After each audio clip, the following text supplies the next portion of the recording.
কুত্তার গোস্ত, শিয়ালের গোস্ত, শুয়োরের গোস্ত, সুদ। শিয়াল, কুকুর, কুত্তা থেকে সুদ আরো বড় হারাম।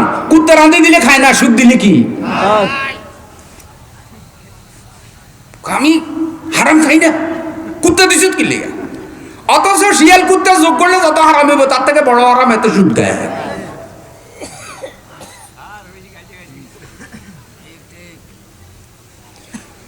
প্রিয় ভাইয়েরা আমার, এখন আপনি লক্ষ্য করেন সুদ এত ভয়ঙ্কর হারাম যে সুদের 1 টাকা খায় সে যেন 36 বার জানা করে।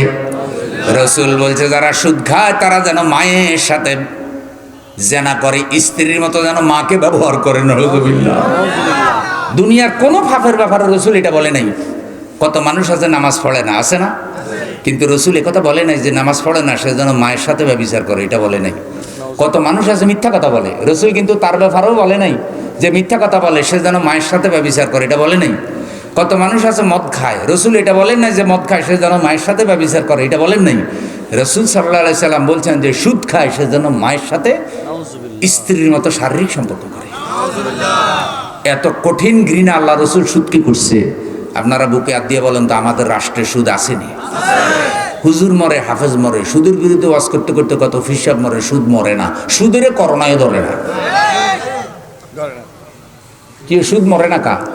কারণ যে জিনিস আইনের মাধ্যমে থাকে সে জিনিস ওয়াজে মরে না। তাইলে আমাদের অর্থনীতি হইলে সুদ ভিত্তিক। আমাদের অর্থনীতি কি? এখন আমরা মুখে বলতেছি আমার ধর্ম ইসলাম, আমার ধর্ম ইসলাম।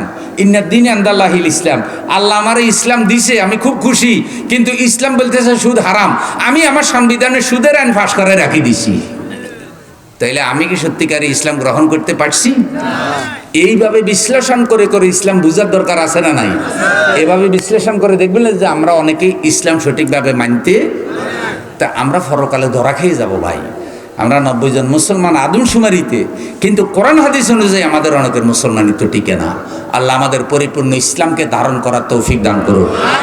দীনিয়াল ইসলাম বলেন, দীনিয়াল পড়েন, আল ইসলামু হাক্কুন ওয়াল কুফরু বাতিলুন, আল ইসলামু নূরুন ওয়াল কুফরু যুলুমা। ইসলাম হক, কুফরি বাতিল। ইসলাম আলো, কুফরি অন্ধকার। তো সেই ইসলাম আমাদেরকে কে দিছে? আল্লাহ জন্মসূত্রে ইসলাম দেওয়ার পর আমরা কুফুরের দিকে যাইতেছি, জাহান্নামের দিকে যাইতেছি, অশ্লীলতার দিকে যাইতেছি, বেপরদার দিকে যাইতেছি, সুদের দিকে যাইতেছি, ঘুষের দিকে যাইতেছি। আর আমরা আল্লাহর কাছে শান্তি চাইতেছি। কেমনে শান্তি পাবো? তেঁতুল গাছে তো খেজুরের রস পাওয়া যায় না। তাইলে আসুন